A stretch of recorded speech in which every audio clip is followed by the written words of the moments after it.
出奇地俾我感覺好穩定嚇。如果呢部車我唔知道係3000幾蚊嘅話咧，我以為佢可能係8、9千蚊嘅車。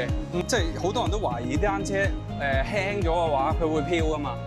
咁呢架單車佢本身佢條把咧就特別用得短咗㗎啦，已經。咁佢喺短咗咁嘅條件底下咧，我都覺得佢穩嘅。咁證明咗本身佢嘅車係做得穩啦。咁個原因到底喺邊度咧？我覺得佢可能係喺嗰個5筒位嗰度咧，佢做得個重心比較偏近地下，咁佢冇比較偏高啦，佢比較叫做黐地啊。咁我覺得架車就一啲都唔飄嘅。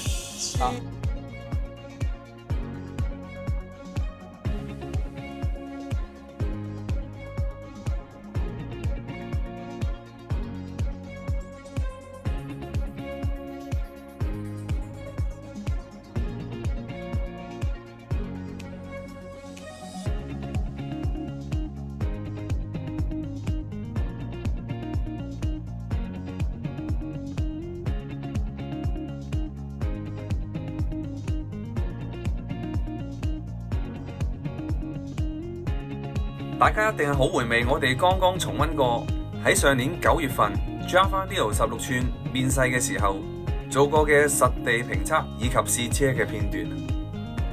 今日我將會用呢一部新鮮出爐嘅20寸 Java Neo 喺同一條街道上照板煮碗做一次實地嘅評測。大家一定係好心急，想睇一睇呢部20寸到底同16寸之間有咩大分別呢？而家馬上同大家走一轉，分享一下。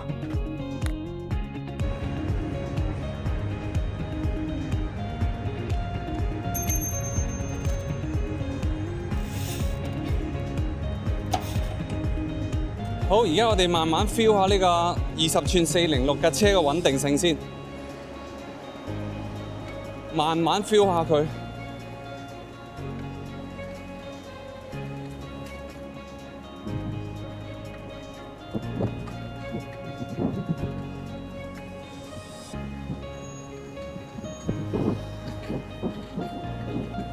唐太咧就感覺上就窄咗些少。如果佢20寸嘅單車嚟講，應該同16寸應該有啲唔同先至係啱嘅。而家佢呢唐太個闊度係530個 mm。我認為廠方可以考慮一下咧，佢做翻560啦、580啦，甚至乎600更加好。咁530就真係而家要令我揸翻出些少嘅感覺。我唔係，如果相對揸得入嘅話，更加短架車就冇咁穩咯。嗱，我揸翻出啲，成架單車穩定性即刻提高咗。好似新鮮啊！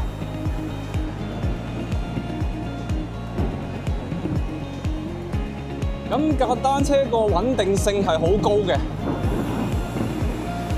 暫時咧，我都唔察覺到佢係接車添啊，都幾誇張。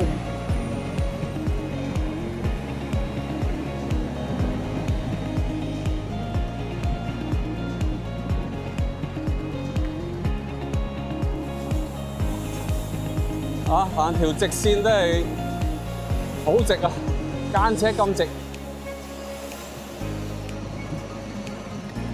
好，咁我哋而家踩快少少，爆一爆架車先，睇下會唔會俾我更大嘅感覺先。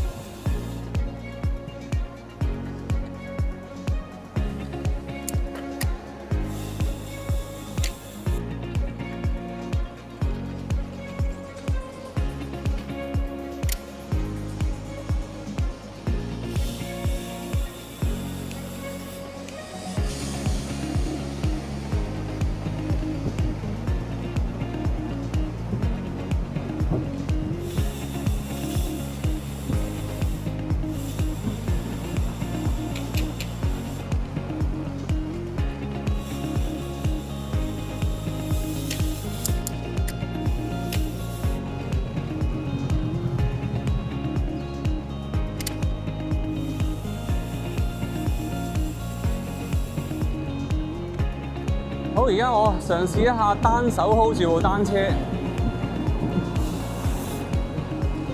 都係一樣咁穩。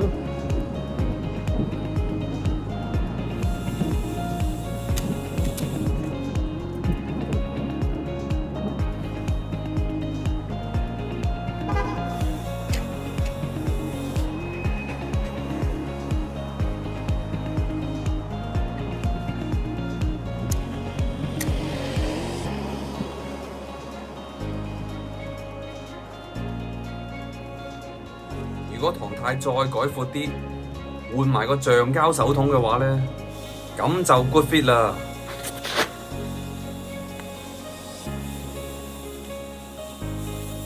好，再加速。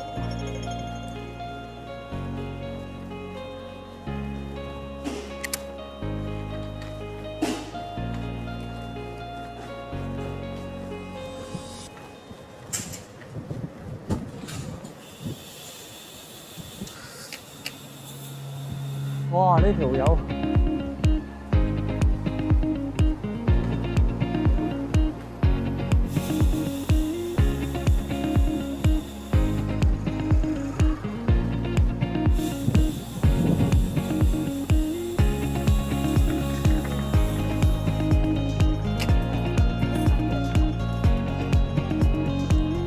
20寸呢部 Java Neo 俾到我嘅感覺係比較沉穩嘅。雖然佢嘅起步反應同埋佢嘅中速嘅巡航係唔及16寸咁強，但係佢喺中段同埋尾段嘅表現係佢最大佔優嘅地方。以往有好多嘅客人呢，就將自己嘅16寸將個前餅改為 54T， 佢係想為咗將嗰個尾段速度可以提升。但係我試過呢個20寸之後，我認為係冇咁嘅需要。因為佢原裝嘅 50T 已經非常之夠踩啦，亦都可以慳翻啲錢。今次呢部20寸嘅 Java Neo， 佢嘅配置方面有油壓剎掣啦、碳纖維前叉、鋁合金曲柄、Shimano 轉波，都只不過係4000零蚊。今次本店仲送埋拉桿添。睇嚟喺20寸嘅摺疊車種裏面，今次又係 Java Neo 威晒。單車節就嚟到啦。據我所知咧，單車節嘅單車輪框嘅尺寸要求要有20寸先至可以參加嘅。如果想參加單車節嘅朋友，可以考慮購入呢部20寸嘅9速拉線版本嘅 Java Neo， 價錢都係4399。如果 budget OK 嘅話，可以直接上12速嘅電子變速版本，價錢都係貴千零蚊。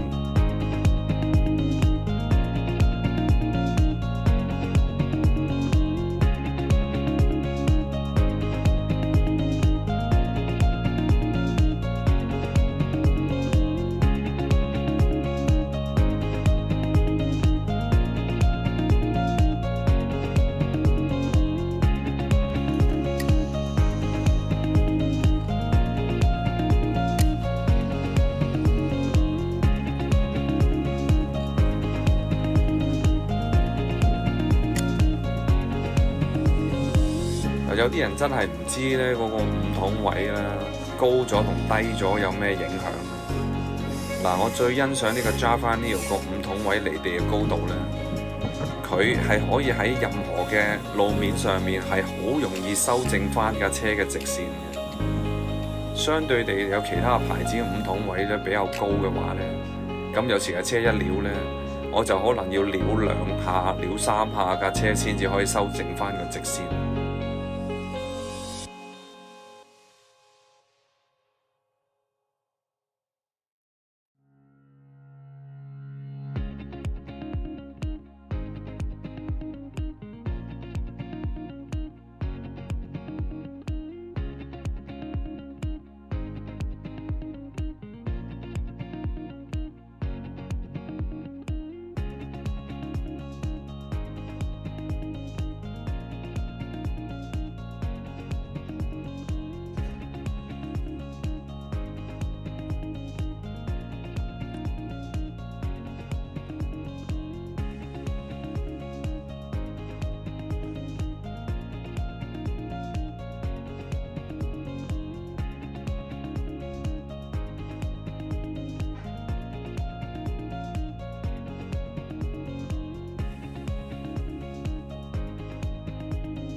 個油剎啦，個油剎我就都好滿意嘅。點解咧？因為其實我都覺得佢太硬啦，所以如果佢再減翻弱啲咧，我就覺得更加惡勵。不過冇辦法，油剎就係咁硬，冇辦法。不過你要搞清楚邊邊前邊邊後好緊要。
下一集我哋將會測試呢部最新嘅16寸 Java Neo J Air。下一集我哋再見，拜拜。